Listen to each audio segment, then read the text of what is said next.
Good morning. Let's try that again. Nice to see you. Today is Tuesday, April 19th. The Minnesota Senate Taxes Committee will come to order. Members, we have 6 bills, it looks like, on our agenda today. And many of them deal with sales tax exemptions.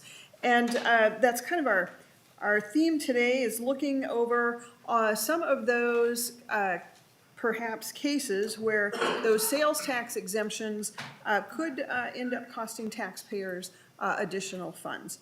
So with that, our first bill is Senator Tomassoni's bill. I believe Senator Bach is going to help present that bill today. And that will be Senate File 4013. And as folks are coming to the table, just so the committee members know, the intent is to lay all of these bills over for possible inclusion in a later tax bill. And we do have the A1 amendment, Senator Bach. Do you have that in front of you? Thank you, Madam Chair. And on behalf of Senator Tomassoni, thank you for holding a hearing on Senate File 4031. And Madam Chair, I'd like to move the A1 amendment to get the bill in the shape Senator Tomassoni would like to have it. Thank you, Senator Bach. This would be an author's amendment. All of those in favor signify by saying aye. Aye. Aye. Opposed? The A1 author's amendment is adopted. And now to Senator Tomassoni's bill. Senator Bach, would you like to start with your testifiers, or do you want to do a brief introduction first? Why don't I briefly say something first, Madam Chair? Senator Bach. This committee is seeing a lot of proposals to exempt local units of government from sales tax, very broad ones to very narrow ones. And this one's about school construction. And what is really, really different, and my 2 testifiers are from school districts in Ely and the core Iron Range, the Quad Cities, Virginia, Eveleth, Gilbert, who are building, they're both doing major school projects. In fact, in Virginia, Mr. Schmidt is doing a big new project, about $160 million. Both of these 2 referendums were passed either right at the time of the onset of the pandemic. And we all know what's happened to construction costs during the pandemic, the supply chain problems that are happening. And they can testify to very specific projects. But I think, Madam Chair, as the committee contemplates what we might want to consider relative to sales tax exemptions, school construction is different. Unlike a city or county that can just levy some money to pay for some cost overruns, schools have passed a referendum, and they just can't go back to the taxpayers and get some additional money to make up the funding shortfalls in their projects. So they're in a very, very difficult spot when you look at what's going on with inflation in construction right now. So Madam Chair, as we think about what we're going to put in the bill, I just want to say that schools are in a different situation than the other local units of government are. With that, Madam Chair, and I don't know if Senator Tomassoni has any opening remarks. I didn't have the chance to communicate with him this morning. I guess if he is, Madam Chair, maybe we should hear from him. Senator Tomassoni, are you on Zoom today?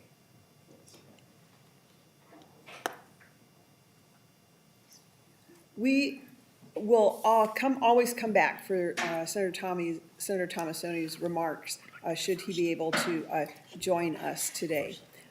With that, we will move to our testifiers. And our first testifier is Noel Schmidt, Superintendent of Rock Ridge Public Schools. Noel. Thank you, members of the Tax Committee, and a special thanks to Senator Tomassoni and Senator Bach for moving this forward. I am superintendent of the newly consolidated district called Rock Ridge up on the Iron Range. It is probably one of the best educational stories in Minnesota that many people may not have heard of. We did everything right. The community was absolutely fantastic coming together, looking forward an education to benefit the kids now and in the future. So what's happened is voters agreed to consolidate. They agreed to build a cooperative high school and 2 elementary schools, pooling all of their resources. We went to the voters, and in 2 separate elections, it passed in both of them. Also, the consolidation passed in both of the communities. This is almost unheard of. And so we have just finished building an elementary school. We have a high school we're about 10 months away, and that high school is built on Career Academy. This is not a normal high school. It's going to be one of the most unbelievable buildings because of how we're using space for the kids. But what's happened is that we priced this thing appropriately when we're doing it in 2018, starting it. The elementary school, first one done, is on budget. The high school is on budget. The third elementary school that we have, and we priced this thing appropriately. We even assumed inflation, $6.7 million over budget. All of these overruns are because of COVID. How could we have predicted that in 2018, 2019, when we were sending this to the voters? And so to give you an example of what's happened, steel, 127% up. Anything to do with plastics, 30% up. Anything to do with aluminum, 23% increase. These are unbelievable increases. We even had to take money from our demolition fund and slide it over. We're looking for every penny, every dime that we can do so we can finish this project for the voters who approved it, and we want to follow through and finish what we started. So we would like consideration for this to help our voters out, help our kids out. We believe this is a highly unusual situation. This is not what has happened in other parts of the state. And part of this has happened because of COVID, and we passed it way back in 2019. We built 2 buildings on schedule, on budget. It's the third one because we can't build a third building until we move the kids out of the older building. That's why the delay has occurred. So that's what I'm humbly asking this committee to consider in our extraordinary circumstances. Thank you very much, Superintendent. And then our next testifier, Principal Olke. Yes. Chair Nelson and members of the Senate Tax Committee, my name is Ann Elke. I think I spoke to you before. I think I was Annie Oakley at that time. I am the elementary principal for the Independent School District 696 in Ely, Minnesota. I'm proud to say that I'm a graduate of the school. I went to college and returned. I became a teacher there, and then now I'm serving as elementary principal there in my home district. Let me begin by thanking Senator Tomassoni for introducing Senate File 4031, and thank you to Senator Bach for presenting the bill today and for all his support for our school district in Ely. In 2020, the citizens of Ely began the process to modernize the Ely School campus by connecting nearly our 100-year-old elementary building and our 100-year-old high school building with a new building in the middle, which will include a 21st century learning space for science, technology, and engineering, a new gymnasium, a new library and media center, a new food service area, and additional energy efficiency and technology upgrades to the existing 100-year-old buildings. The entire project was to cost a bit more than $20 million, with $10 million coming from the taxpayers of Ely and $7 million from taconite taxes as part of the Department of Iron Range Resources School Collaboration Program. The use of LTFM funding combined with a modest federal grant made up the difference.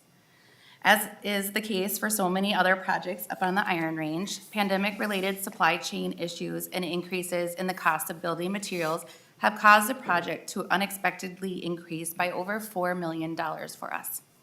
The sales tax exemption proposed by Senator Tomassoni will help us reinvest much-needed dollars back into the project and will help to fill that funding hole.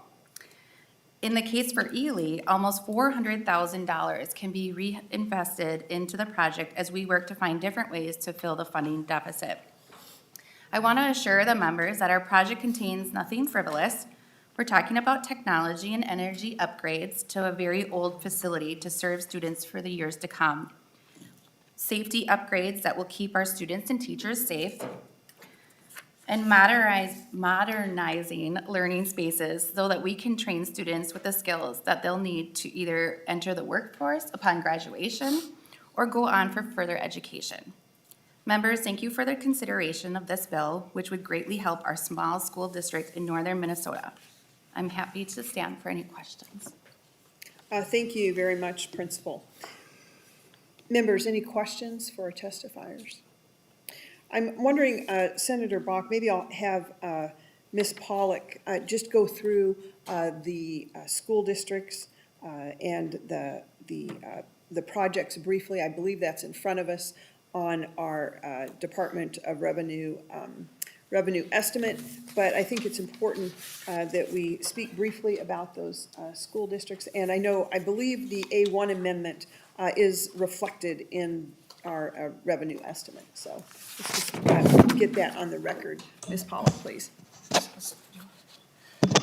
Madam Chair, members, yes, the A1 amendment added a few school districts to the bill. So I believe there are a total of 8 districts or schools that would be part of this bill. So the bill, as introduced, had the Duluth Public Schools, the Ely Public Schools, Hibbing, and Rock Ridge. The amendment added Chisholm, Nashwauk, Keewatin, Northland Learning Center, and Northern Light Academy. And Madam Chair, as you mentioned, the revenue estimate does include all the districts as proposed to be amended and as the amendment has been adopted. The projects vary from administrative buildings and transportation facilities, renovations to existing buildings, and construction of a new building to connect elementary and high school buildings, construction of an early childhood family education center, 2 new elementary school buildings, renovation and construction for elementary school and high schools and various other buildings in Independent School District 695, construction of a new building and another attached building, a community wellness center in Independent School District 319, and renovations and additions to the James Madison building at the Northland Learning Center, and then finally the construction of a new building at the Northern Lights Academy. Thank you, Ms. Pollock. Senator Bach, have there been referendums then so we had the 4 that were in the original bill, Duluth, Ely, Hibbing, and the 4th one, Rock Ridge. Those all had referendums. Do you know, tell us about the other additions, Chisholm, Keewatin, Northland Learning Center, Northern Lights Academy. Have there been referendums on all of those? Madam Chair, the Section 3, the Nashwauk-Keewatin project, went to a referendum in early February. So that referendum did pass. But at the time that the bill was put together, you notice the bill was jacketed by the reviser back on December 13th. So that referendum has passed since then. The Section 7 and 8 in the amendment, or on the bill summary, Section 7 and 8, the Northland Learning Center and the Northern Lights Academy are both, those projects are alternative learning facilities where a number of school districts participate to send children to them.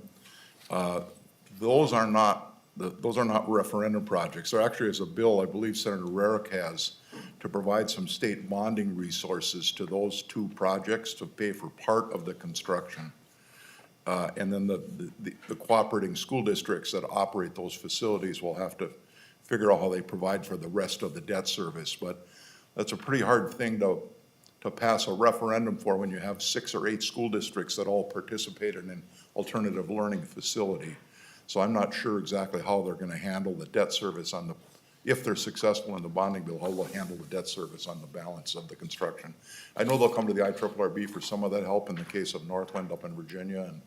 And if we have the resources, that the nickel that we talked about earlier this year in this committee, a portion of that likely would be considered for the Northland project to help buy down some of the debt service for the participating school districts. Thank you, Senator Bach. And then has there been a referendum for the Chisholm Public Schools? Chisholm and Hibbing, I don't believe have gone to a referendum yet. They're in the planning processes to go to a referendum, but both school districts will have a referendum. Is there, I mean, do we know when? Do you know the date? Do you know the date of the referendum? Sounds like their lobbyist said this summer they'll be going out. Sometime in the summer, okay. And then, let's see, I had one other question too.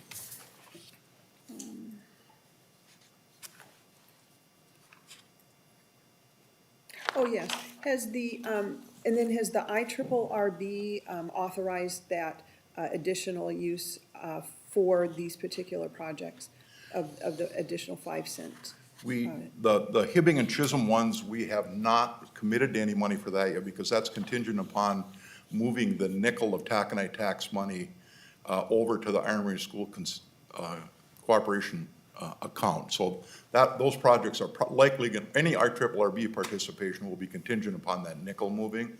We did commit to, I believe, $7 million for the Ely School District. And in that original bill that this committee heard, there was a provision in there that we talked about relative to allowing the IRRB to sell some bonds to pay for that $7 million so that we could free up some money for some of these other projects. So that's something we'll have to consider when we put the omnibus bill together. And there's been some amended language on that nickel the council's been working on. But that provision is pretty important to make some of these projects work, like Ely, because we'd like to be able to provide some additional help to Ely, but we can't do that unless we can actually bond for the $7 million that we originally committed. Well, thank you, Senator Bach. Any No. further comments or questions? Senator Senator Weber? I have a question, and I would mention that Senator Thomasoni has his hand raised too, so. Oh, wonderful, very good. Do we know, do we know on a statewide basis how many school districts might be in a similar situation? Well, Senator Weber, as far as exemption from sales and use tax for construction, Well, as far as construction projects that are sort of fitting the same time period and would be encountering the same issue? yes, we do have a revenue estimate on that. I don't have that at my fingertips. I don't know if Mr. Wilms can pull that up, perhaps. Mr. Wilms? Senator Nelson, or Madam Chair, and Senator Weber, so the Department of Revenue has estimated the tax expenditure if there was a global exemption provided or a universal exemption provided for these types of projects statewide. And annually, their estimate is approximately $9.2 to $9.5 million. So that provides some sense of what they think is the broader scope of these projects and the taxes being collected on them. Thank you. Thank you, Mr. Wilms. Something to consider going forward. Any further comments or questions? Senator Thomasoni, welcome to the Tax Committee. Please continue. Chair and committee members, thank you for hearing this bill. This bill actually has a unique feature in that it will actually save money in that the sales tax will reduce costs that are badly needed due to construction COVID overruns. It will have to come from somewhere, and the sales tax is a way to do it. Thanks, Madam Chair and committee members. I ask you to include this provision in the final bill as it is badly needed due to unforeseen circumstances. Thank you. Thank you, Senator Thomasoni. It is so good to hear from you. And we do know that the inflation is particularly devastating in many of these construction projects. And your point was well made, Superintendent, regarding the costs when they were estimated, when the referendum took place, and the vast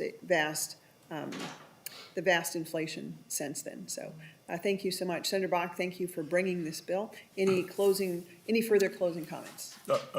Nothing further, Madam Chair. Maybe to Senator Weber's point, maybe we could create a window where when referendums passed in and say, those projects were specifically impacted by COVID cost overruns. I don't want to set a precedent where if a school district goes out for a referendum next year, because they know what the cost overrun costs are. So I think we want to be careful we don't create a precedent that's going to be very expensive to live with down the road. But there's a narrow band of school districts that find themselves in a very difficult spot here because they passed the referendums right before or at the very early beginning of COVID when we hadn't recognized any of the inflation and any of the cost estimates yet. And Madam Chair, I'll get the dates of these referendums for Ely and for Rock Ridge. And I know Senator Miller has a project also that's impacted by this right in the middle of the COVID inflation window. So I'll make sure that we have that date so that also can be incorporated if the committee decides to move forward. Thank you, Senator Bach. This bill will be laid over for possible inclusion as amended, laid over as amended. Thank you, Madam Chair. Thank you. A special thanks to the testifiers for coming today. I think you might get the travel trophy today. All right. Next, members, our next bill is Senator Rarick's bill, which is Senate File 3719. Senator Rarick, welcome to the Tax Committee. And Senator Weber, would you move Senator Rarick's bill, please? So moved, Madam Chair. Thank you, Senator Weber. Your bill's in front of us. Senator Rarick, please introduce yourself and talk about your bill. Thank you, Madam Chair. Senator Jason Rarick. And Senate File 3719 is a bill that came to me from a constituent in discussions this last summer. He runs a lawn care service in the summer and snow removal and services like that in the winter. And he was talking about how odd it is when he does the snow removal and a lot of the services in the winter, he does not have to charge sales taxes for those services. But in the summer, with the lawn care and the landscaping, he does. And he has had a number of clients over the years question why, when I know for me as an electrician, I do not charge sales tax on my labor. Most services are not charged sales tax on labor, but on a few, like lawn care, you are. And so we drafted a bill to exempt those services. I know there are a few others, but this bill just focused on the lawn care and the related services. And I do believe we have one testifier. Thank you, Senator Rarick. Mr. Forrest Sire, welcome to the committee. Introduce yourself for the record, please. Thank you, Madam Chair and members of the Senate Tax Committee. My name is Forrest Sear, and I represent the Minnesota Nursery and Landscape Association. MNLA is the trade association for the Minnesota green industry, including everything from landscaping and irrigation to lawn care, wholesale nursery growers, and arborists. The green industry in Minnesota is robust and contributes roughly $3.5 billion to the state's economy and employs over 40,000 people. During the outbreak of the pandemic, the importance of the industry was evident. MNLA members were stalwart employers of Minnesotans during the initial economic downturn and continue to be important contributors to the state's economy. Additionally, MNLA members are responsible stewards of Minnesota's natural resources and provide services that are essential to the health and well-being of Minnesotans. I'm happy to testify in favor of Senate File 3719, and I want to thank Senator Rarick for bringing this important bill forward. The landscape industry has a complex relationship with sales tax, made evident by a cursory reading of Minnesota Statute 297A and various guidance documents from the Minnesota Department of Revenue. Each year, we ask our members which issues are the most important to them in their business, and each year, the complexity of sales and use tax is at the top of that list. Additionally, MNLA convened a sales tax working group consisting of a diverse range of Minnesota landscaping companies, from very small to larger companies throughout Minnesota. The group identified sales and use tax compliance as one of the most onerous aspects of running a landscaping business. They cited lack of clarity on taxable versus non-taxable landscaping services, audits, and other tax compliance issues. Additionally, the customers of MNLA companies have also expressed confusion to the subject, as Senator Rarick alluded to with his constituent. Given the holistic nature of many landscape projects, it is common to have taxable and non-taxable services on the same project, leading to headaches and frustration. Members of the working group also mentioned experiencing multi-year audits with kind of not really an end in sight in those, and obviously that can be frustrating as well. To illustrate the point about what's taxable, versus what's not, one of the talking points that we have is that if you have a plant and you put it into the ground, that's considered improvement to real property and is not taxable. But if you take the same plant and put it into a pot, even on the same project, that is considered taxable. And so obviously that can cause a lot of confusion when doing accounting for projects, when doing end of the year accounting, and especially during those long audits that they might face. This bill will help change that. The changes to 297A found in the bill will help streamline tax compliance and auditing issues by aligning landscape and lawn care services with other taxable non-taxable landscape services. Additionally, as other testifiers have in the other bills, obviously prices are rising for goods and services, and now is a fantastic time to help lower the costs on these essential services provided by MNLA's green industry, lawn care companies, as well as services that like gardening and vegetable gardens and things like that. So it's a good bill. We'd really appreciate your support, and the services really are fantastic for both the well-being of Minnesotans and the environment. So thank you for your time, and I'm happy to take any questions. Thank you, Mr. Sear. Any comments or questions, members? Senator Rarick, do you have any further testifiers? We do not, Madam Chair. Thank you. Well, Mr. Sear, this is a common problem, not just in our landscaping industry, but it reminds me somewhat of speaking with some of our restaurateurs as far as what is taxed, what is not, regarding sales tax on things like candy bars. Twix candy bar is taxed, whereas others are not. Has to do with the amount of flour in the Twix bar. So there's no doubt that it's complicated. I do hope that there is some hope for relief and some sort of clarifications as needed if the actual legislation is not clear. But I do know some of our industries do rely on online databases, online services to help with some of these taxation issues. But we don't want any of our businesses to be stuck with unclear laws or costly audits too. So understand the concern. Senator Rarick, then, any final comments? Thank you, Madam Chair. You know, when this was brought to me and I reached out to some research folks to draft this up, I was surprised at how many different services and how complicated some of that tax law was. And I realize this just addresses one little piece, but if we can make it a little bit clearer for folks in this area and maybe little by little look at some of these other areas as well, that would be great. But I thank you for the time and considering this bill. Thank you, Senator Rarick. We will give it consideration. We'll also see how this might impact streamlined sales tax. That's always an issue we have to be cognizant of. Senator Rest, do you happen to know that off the top of your head regarding some of the lawn care and related services? Senator Rest. Madam Chair, Streamline only identifies definitions that member states need to abide by. They have no position whatsoever on the rate of a tax that is imposed by a state or whether something should be taxed or be tax exempt. It's totally irrelevant. Thank you very much, Senator Rest. Thank you, Senator Rarick. The bill will be laid over for possible inclusion.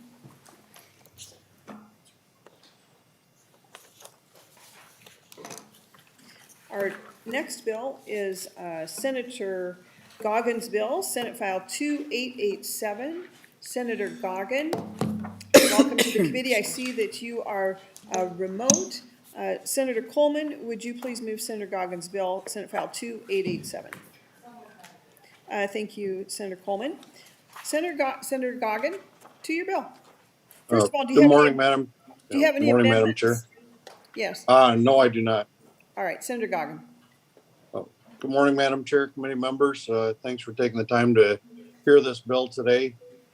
Pretty simple bill. We had back on March 11th of 2018, the city of Mazeppa experienced a fire in one of their buildings. And what this bill does is it exempts the repairs, capital equipment repairs from any state sales tax. We originally had a January 1, 2022, expiration date, but as previous testifiers and bills here at the committee have stated, COVID came along and delayed the project and the work on that. And so what we're looking to do is extend that date to January 1 of 2024. With that, Madam Chair, I'd like to turn it over to my testifier to go into a little more detail as to what they're doing at the city of Mazeppa. Yes, Senator Goggin. We have the city administrator from Mazeppa on Zoom as well, Mr. Carl Narang. Welcome to the committee. Please introduce yourself for the record. My name is Carl Nergang. I'm the city administrator for the city of Mazeppa. I'm here with one of our EDA members and former mayor, John Betcher. We've had this tragedy that happened in our community in 2018. We've been working at doing everything we can to make it palatable for someone to rebuild on that spot. The debris has been removed, the fire's been put out, the danger's been avoided, but that building is basically a vacant lot right now. And as you know, for a lot of small towns, their central business district is their lifeblood. It's what everybody sees when they come to town. They expect to see buildings and business taking place. And being that we are a small community, even one building being gone puts a big hole in our economy. Everything we can do for someone who's willing to invest in that piece of property or invest in a building on that property to bring a viable business to town, we want to make sure that they have every advantage that they can get, because small towns, we're a limited market. We need to be able to have businesses that provide amenities so that people do want to move here and sustain our growth. Mr. Betcher, you have anything? Mr. Betcher, welcome to the committee. Introduce yourself for the record, please. I'm John Betcher, and I'm a member of the Economic Development Authority in Mazeppa, former mayor. And we look at the sales tax exemption on any facilities that might be built on that property as a win-win for everybody. It doesn't cost the state any money until something gets built there, and after that, they'll be charging sales tax on their restaurant facilities, bar facilities, and there'll be real estate tax on there for Mazeppa, Wabasha County, and the state of Minnesota thereafter. So we feel it would be a good investment. We do have someone looking at putting up a facility there, and it would be really nice if we could extend that sales tax exemption. Thank you. Oh, thank you, Mr. Betcher. Just a question either for Senator Goggin or maybe either of his testifiers. I think I heard you mention that the cleanup has been done, but I just wanted to know, do you have some prospects? What's your timeline for actually the rebuilding, the construction for which you would like to see a sales tax exemption? Do you have some sort of a timeline? Right now, it would be very late of 22, possibly early 23 to get a start on a facility.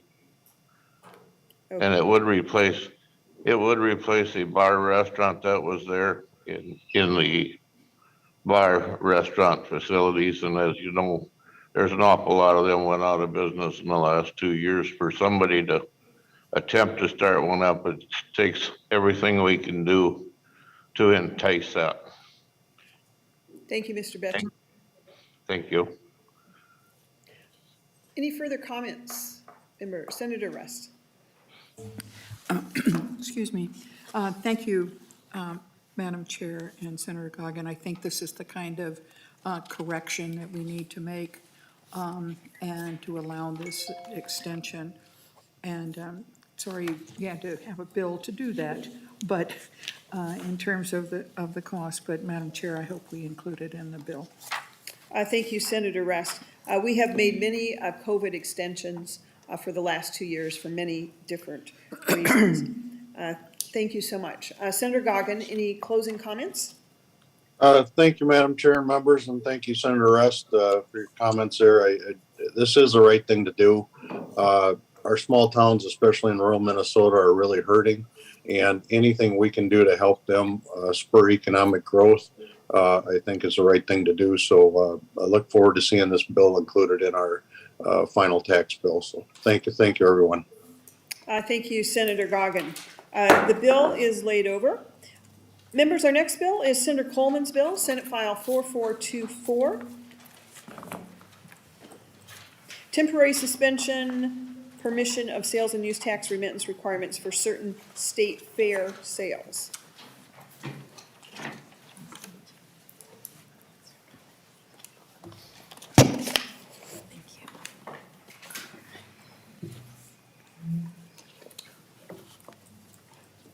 Senator Coleman, would you like to move your bill? Yes, Madam Chair, I move Senate File 4424.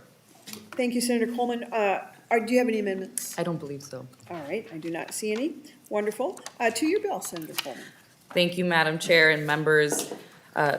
We all in the Senate are still looking for ways to help Minnesota recover from the pandemic, from our families to our small businesses, and the State Fair is no exception to that. This bill was brought to me by the State Fair, and like many of you, I am a big fan and I look forward to it every year. When I found out this bill was getting a hearing, I have not stopped thinking about Pronto Pups and Sweet Martha cookies ever since. So I am happy to bring forth this bill. I know in the past couple of years, we have permitted county fairs to retain their sales tax for maintenance of buildings, and what this bill does would allow the State Fair to retain the sales tax that they generate on sales of tickets for 2 years for the 2022 fair and the 2023 fair.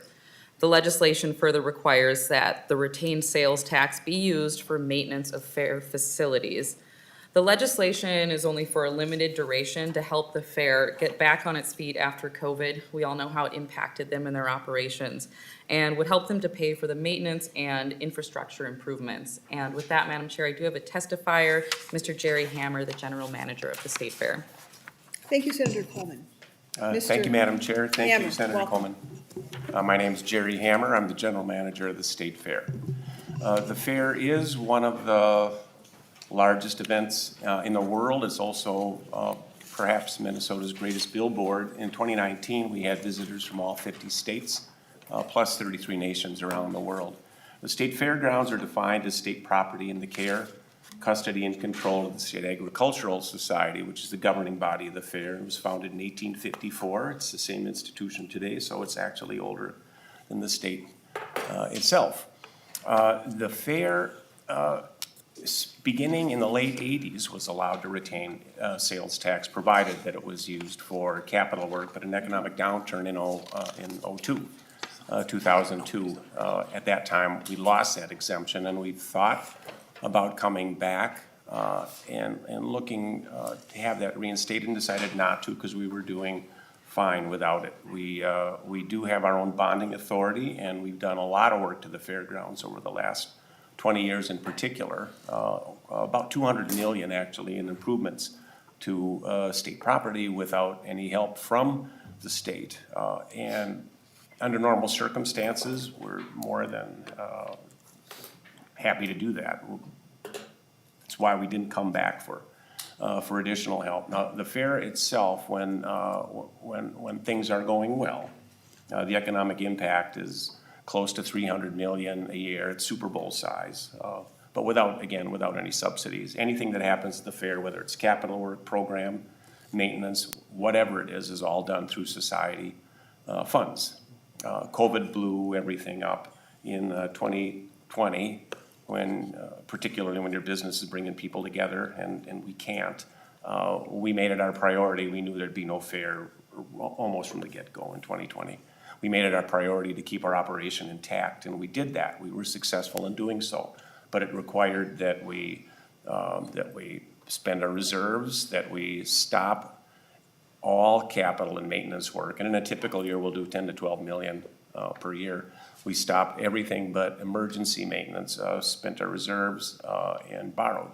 And what we're hoping for, and we're very grateful for your consideration, is that for the next 2 years, as Senator Coleman said, we're looking to waive the sales tax requirement for the state fair on tickets that are sold. Now, in a typical year, that'll be between 2.5 to 3 million per year.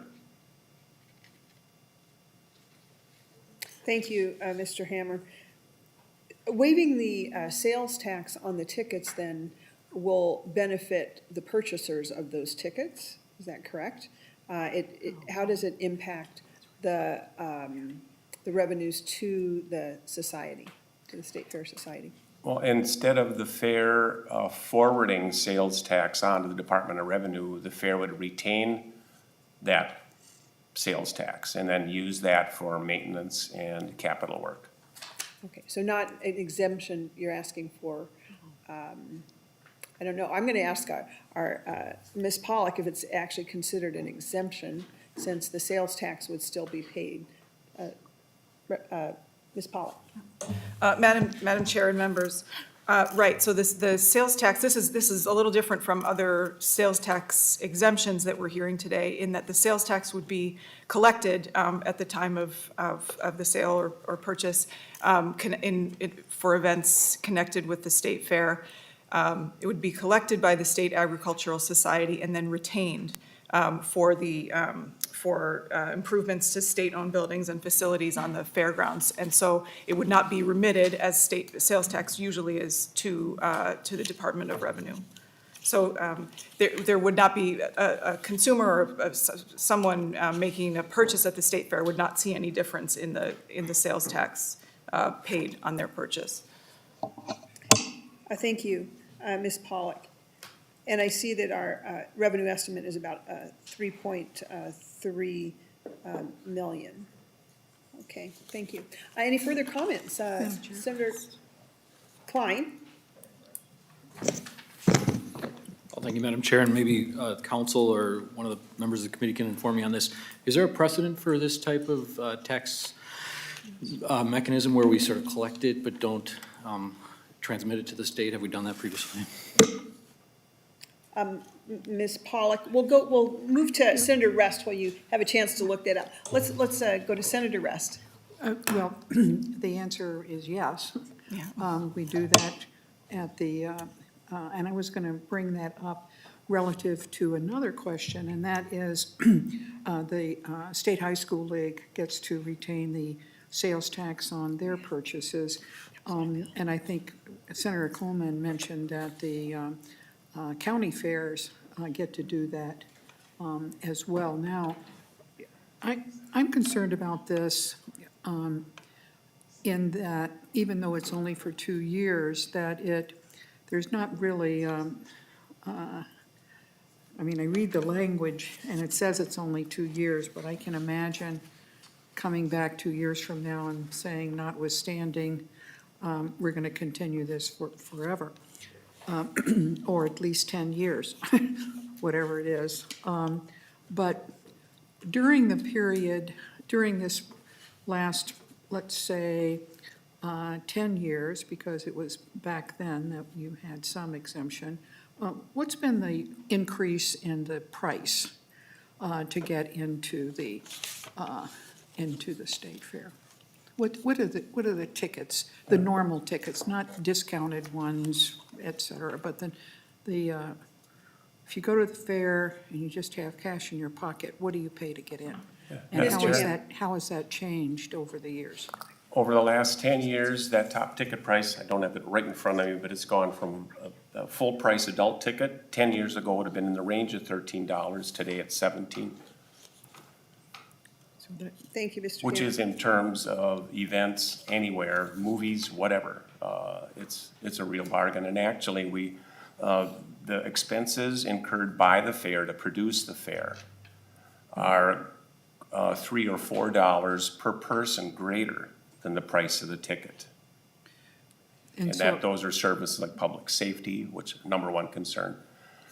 Sanitation, all the different programs that we have.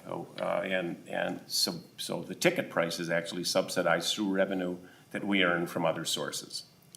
Senator Rest. So, Madam Chair, so just to keep in front of us, that also means that that increase in $4 also increases the sales tax revenue that is collected and then is proposed to be retained.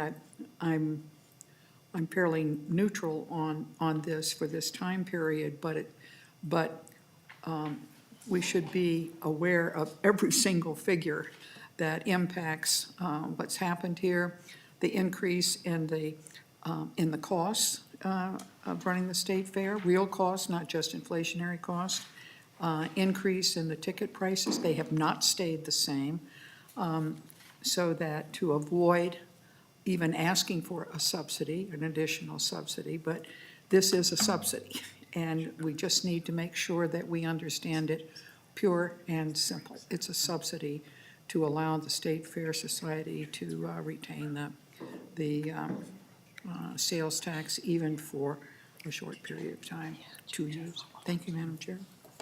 I thank you, Senator Rest. Mr. Wilms has some more to add to this discussion. Mr. Wilms. Thank you, Madam Chair and committee members. Regarding the precedent of this matter before, one minor clarification regarding the State High School League. That actually is a sales tax exemption that's provided, so it's not charged on those tickets. However, the MSHSL under Section 128C24 then has to take a comparable amount to what that exemption is. So they calculate the amount of the exemption and then make a transfer into a nonprofit charitable foundation created for the purpose. So the mechanism is slightly different, but looks very similar. Thank you, Mr. Wilms. Actually, that was my bill a few years ago. Glad to get that clarification. Senator Dietzig. Thank you, Madam Chair. I'm having technical difficulties, so I'm not using the computer Zoom right now. And I apologize, I don't know this off the top of my head. Do you do a report or provide a report to somebody during the year showing what expenses that you were doing and like what you're doing with the bonding authority? I'm asking this because sometimes when we do these type of, it's not quite an exemption, but exemptions, we have them report back to the legislature to show what the funds were used for, just to be very transparent. So I'm wondering if you already do that, if you would include that, and if you don't, if that's something that we might consider just to be, if this moves forward, to be transparent so people know what, their tax dollars are being used for. Yeah. Madam Chair? Mr. Hammer. Madam Chair? Yes. We're audited annually, but there's no specific report to any entity other than the State Ag Society, which is the governing body of the fair. Thank you, Mr. Hammer. Any Madam further- Chair? Yes. I'm sorry. I might add that when projects do happen at the fair, because the fair has such a high profile, they are covered very well in news media. And with facilities, well, the fair's whole approach with its facilities, if we look at stadiums, we look at other public facilities, they have generally a pretty short shelf life. We keep ours. The oldest buildings on the fairgrounds are from 1907. Our grandstand is from 1909, and actually it was renovation of the grandstand that we used, that project, to obtain our own bonding authority. And we've used that 4 times in the meantime to both rehab old facilities, historic facilities, and build new ones as well. Thank you, Mr. Hammer. Any further comments, questions? Any other testifiers, pro or con? Senator Cullen, closing comments, please. Thank you, Madam Chair, and thank you, members, for the robust discussion. I think, in my very biased opinion, that the Great Minnesota Get-Together is the best state fair in the entire country, and they felt the impact of COVID, and this is one way that we can do our part to help them recover, like we're doing with every other industry in Minnesota. So thank you so much for the time and the consideration. Thank you, Senator Coleman. The bill will be laid over, and there is no contention for the best state fair. It's in Minnesota. All right. Next, we have Senator Howe, Senate File 4176. Welcome to the committee, Senator Howe. Well, thank you, Madam Chair. Great to be with you. Senator Bach, would you move Senator Howe's bill, please?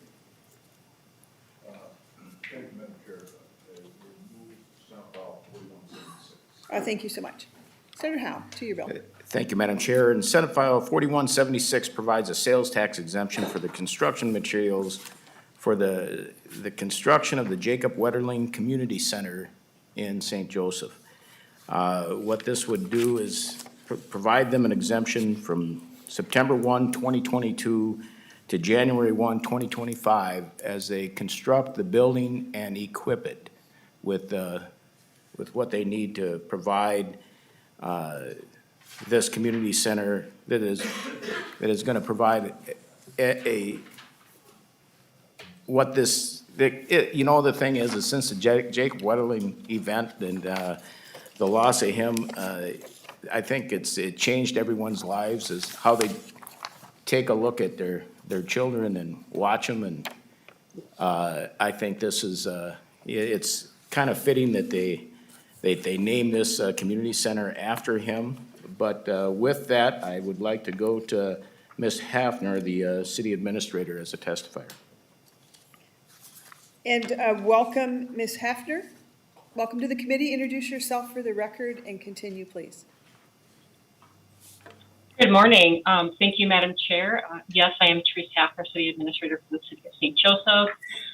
Thank you, Senator Howe, for introducing this bill, and members of the Tax Committee for allowing me this opportunity to speak on the proposed sales tax exemption bill for construction material and supplies for the St. Joseph Jacob Wetterling Community Center. The City of St. Joseph is thankful for the $4 million state bonding that was awarded for the Jacob Wetterling Community Center. After receiving this news in the fall of 2020, we have been active in moving this community center project to fruition, including hiring an architect and a construction manager. Additionally, we have partnered with the St. Cloud area YMCA to operate the community center to offer programming for all ages. The community center will serve as a health, wellness, and recreational facility, offering a variety of programs for youth to seniors, a center for all ages. One example of youth programming is Day Camp, where the focus is on health and wellness. Campers participate in gym class, reading, and arts and crafts. This allows youth to learn about teamwork, build self-esteem, independence, and creativity. The center is designed to be approximately 45,000 square feet with court space, gathering space, a walking track, and more. The total estimated project cost is $18 million, resulting in an estimated sales tax of over $686. Well, she's gone. No power cord, No power cord on our end here?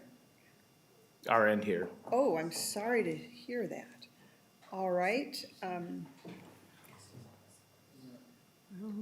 Ms. Hafner, can you hear me?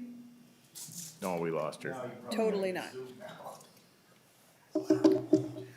Madam Chair, I have a question for council. while Yes, Senator Rest. Thank you.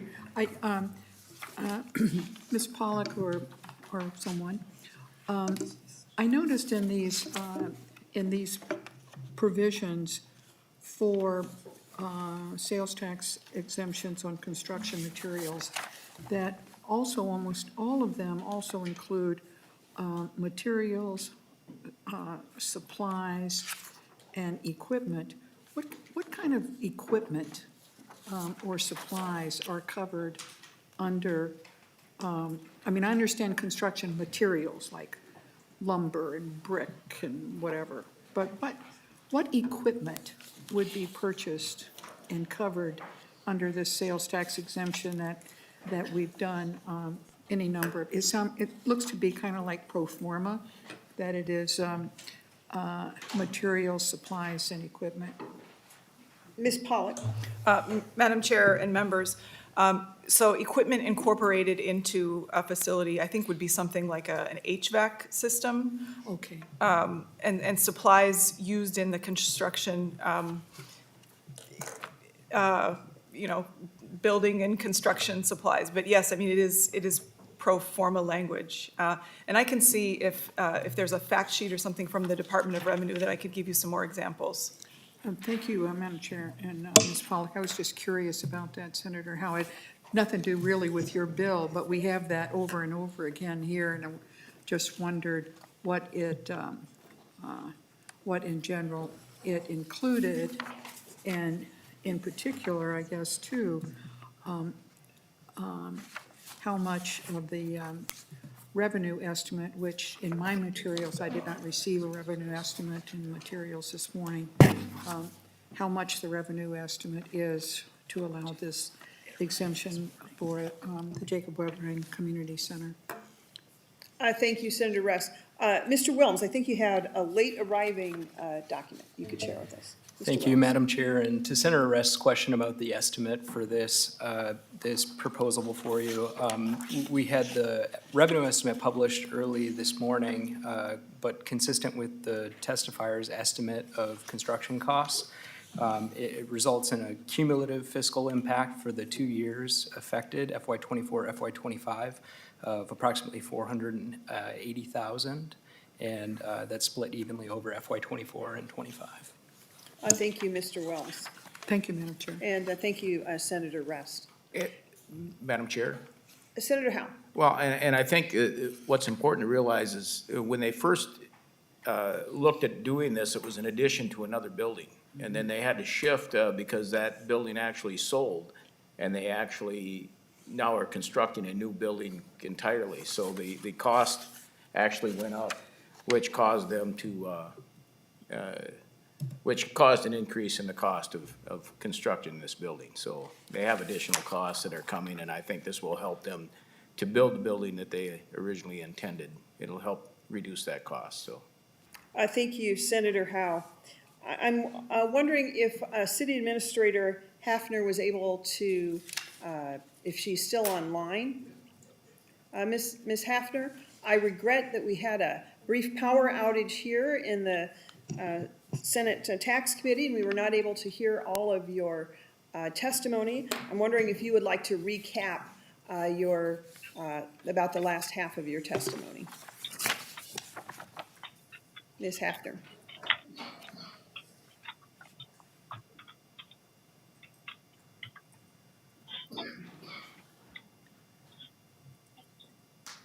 Hello, everyone. I don't know if you can hear me. I actually cannot hear. Oh, can you hear us? all? Can you hear us? Host computer is muted, so he's gonna unmute her. Okay, we have just So one more technical glitch. Just a moment. Yeah, I apologize. Unfortunately, after I testify, I lost all hearing. Yes, I think it was a problem on our end, but we're hoping we can hear from you. Okay. Very good. So I didn't hear the dialogue, so I don't know what the conversation was after I testified and what questions you may all have. We talked about the revenue estimate, which we got this morning.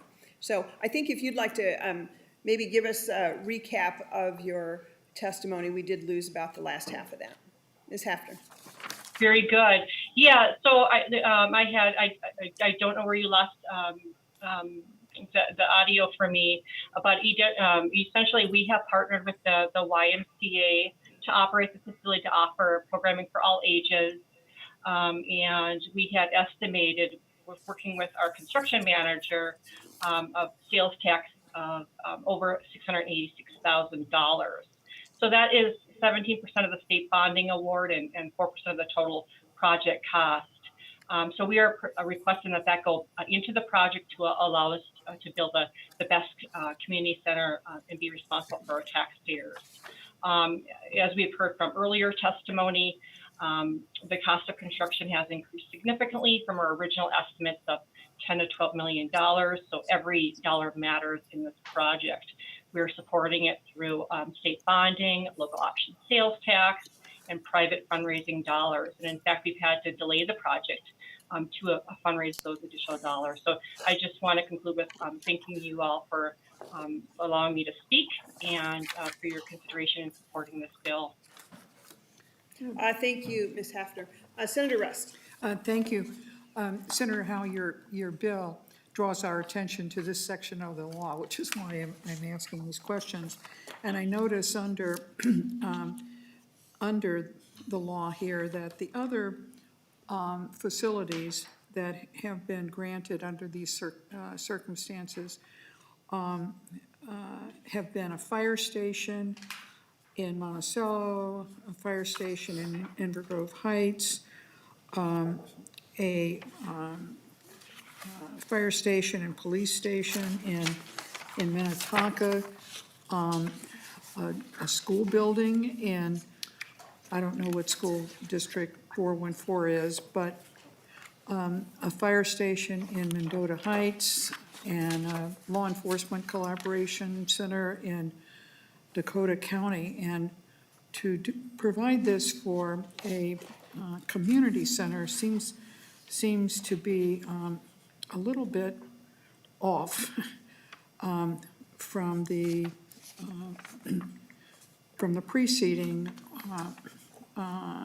exemptions or refunds that have been granted. And I just want to make sure the Jacob Wetterling Community Center is owned by the city, right? It's not owned by, it's totally owned by the city.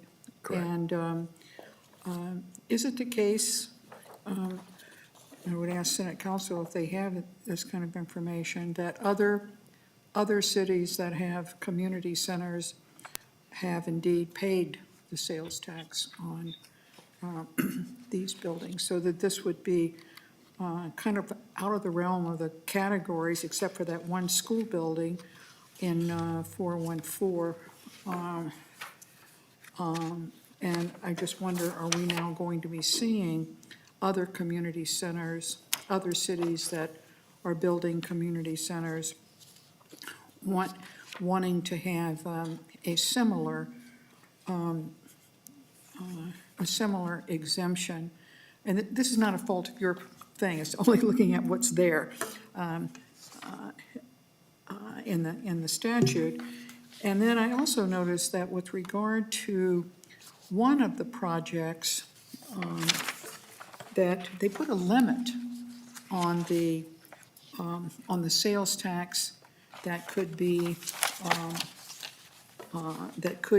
refunded.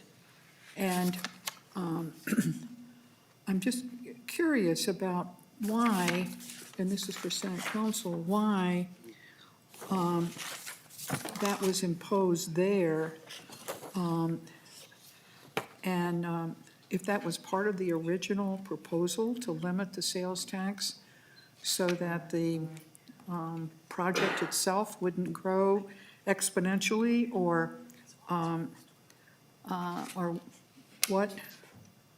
That just looks very curious to me. And you mentioned that I mean, this is quite a big project to have sales tax at $480,000, and just wonder, are we going to be seeing caps on sales tax so that we don't have, I won't call them runaway costs, but costs that just keep piling up, and all of a sudden we have a sales tax exemption that is worth quite a bit more than $480,000, and that's why for that one project they limited it to quite a bit more than that, $850,000, but nevertheless there was a cap on it. I wonder if Mr. Wilms or Ms. Pollock can give us just a bit of history about how these exemptions come into play. And of course,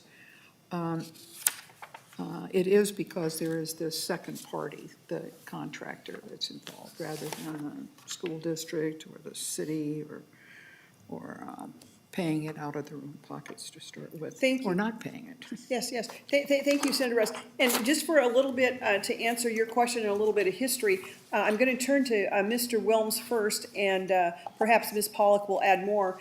In addition to Senator Rusk's questions, just a very recent history. You'll recall in this committee last year, in the legislature passed the sales tax exemption for police and fire stations in general, public safety in general. Now, that, I wondered why it was not listed here, as we're reading today on this bill, but it's in a different section of law. And so we will ask Mr. Wilms to address that, and also then to Senator Rest's further questions about other history, and of course, we all are aware of precedent setting, which is always a concern. Mr. Wilms. Thank you, Madam Chair and Senator Rest. The issue that we're touching on here is part of a broader issue that we've discussed as a taxes committee relating to these types of public interest or community projects. And they include many categories. These could be school districts, as we heard earlier from Senator Bach's bill, public safety, which was exempted in the 2021 tax bill, highway transportation projects, healthcare projects that are local and nonprofit, and then a broad range of other local government and other nonprofit projects. And typically how these have been enacted into law is almost on an a la carte basis. So projects come before the legislature, and it's kind of evaluated and reviewed and enacted on a case-by-case basis. The Department of Revenue has estimated that in totality, these types of projects, the annual tax expenditure would be approximately $75 million. So there's a significant cost savings to doing it on a case-by-case basis and not providing a sort of global open and standing, because then there's a little bit more oversight in terms of the projects coming before the committee. The other aspect you asked about, which was related to the cap, that's identified under 2.12 of the bill and refers to the Minnetonka project.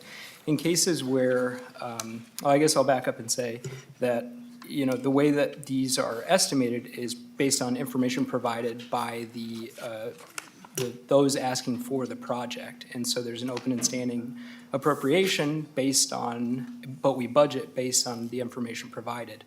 So the cap is sometimes in terms of a little bit of risk management. If there's a delay in the project or we're uncertain that it's going to be those costs, a cap can be provided just as a little bit of certainty. Thank you, Mr. Wilms. Thank you, Madam Chair. I think that's very helpful to be reminded of that history and what we've been trying to move toward, that we haven't quite made the jump over that last hoop there or whatever, and that we are going to continue every year to get more and more requests, perfectly valid requests, that ought to be included in a blanket general law provision. And I hope we get there sooner rather than later.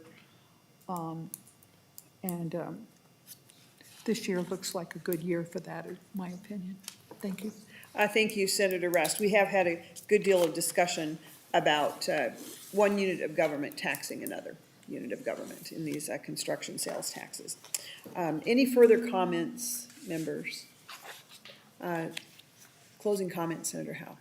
Thank you, Madam Chair, and thank you for the availability to present the bill. And Senator Rest, I couldn't agree with you more. I think that taxing, the state taxing local government on these types of projects is probably not the right avenue to take. So I ask for your support, and I thank you for your time. Thank you, Madam Chair. Thank you, Senator Howe. The bill will be laid over.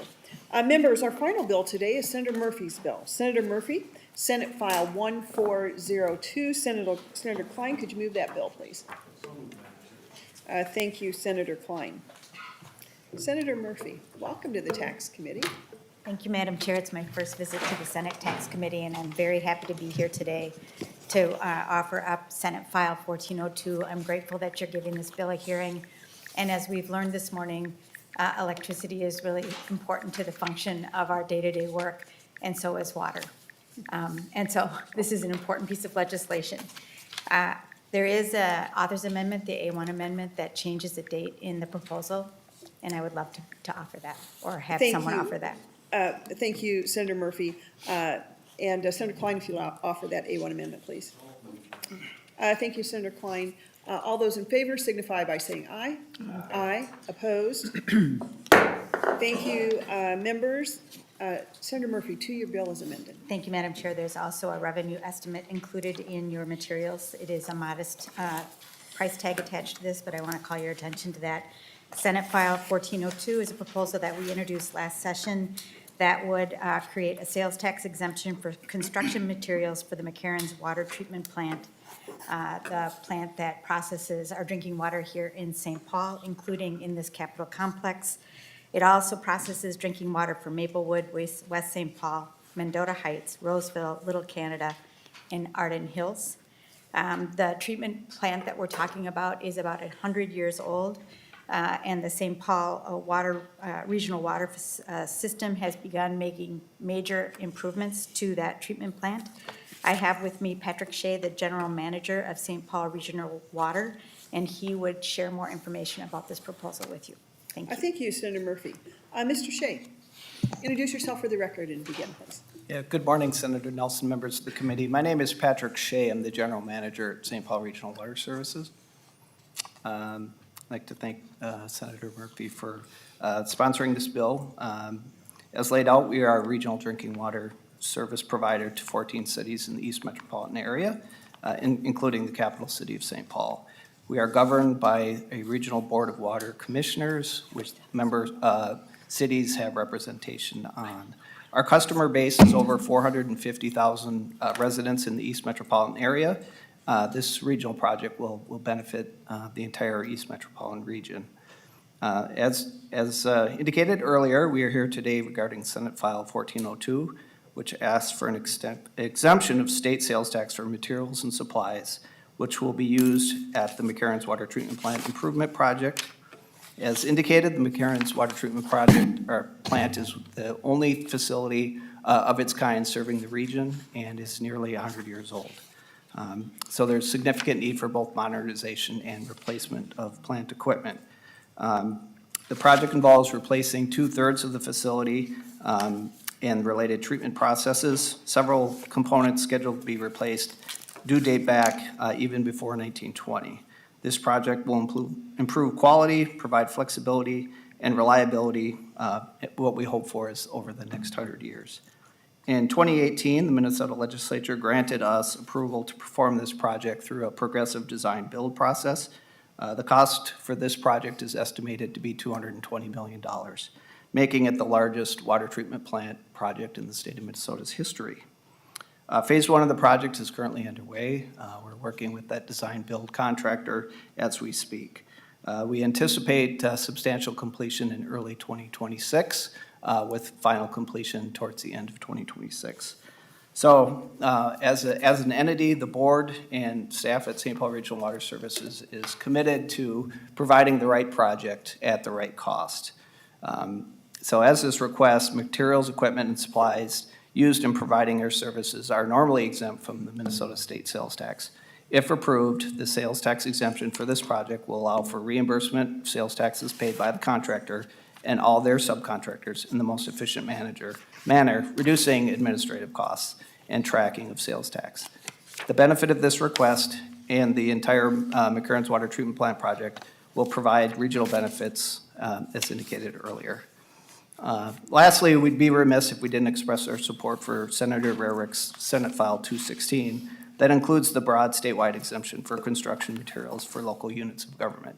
This is an issue that will benefit all utilities throughout the state. Finally, I want to thank again Senator Murphy for carrying this bill and Senator Nelson and her colleagues for allowing us to testify and hearing this bill today. And I will stand for questions. I thank you, Mr. Shea. My only question has to do about with the retroactive nature. Typically, we are proactive although, especially during these 2 years of COVID, there's been a lot of retroactivity. I guess my question is, how much of this multi-year project, about what percent has already been completed? I'm just trying to get a sense of the cost for the retroactive sales tax exemption as opposed to the revenue estimate if it were going forward, a forward-looking sales tax exemption. Senator Nelson, thank you for the question. Really, the project to date has been mostly through design.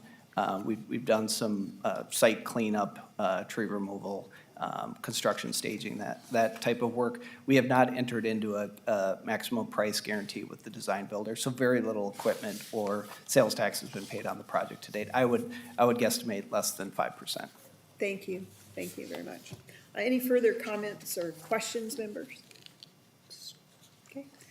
Senator Rust. Well, thank you, Madam Chair, and I think that that question is a good one, and it's not only pandemic-related, but the bill itself was introduced well over a year ago and just didn't fit in, obviously, last time. And so in order to really support the project, the retroactivity is necessary. Thank you, Senator Rust. Any further comments or questions? Closing comments, Senator Murphy. Thank you, Madam Chair and members, for considering this proposal. And I hope that you are able to find its way into your bill. And we appreciate your time. Thank you. Thank you, Senator Murphy. The bill is laid over as amended. Thank you, members, for the good discussions today. Our next meeting will be Thursday, our next hearing, April 21. This meeting's adjourned.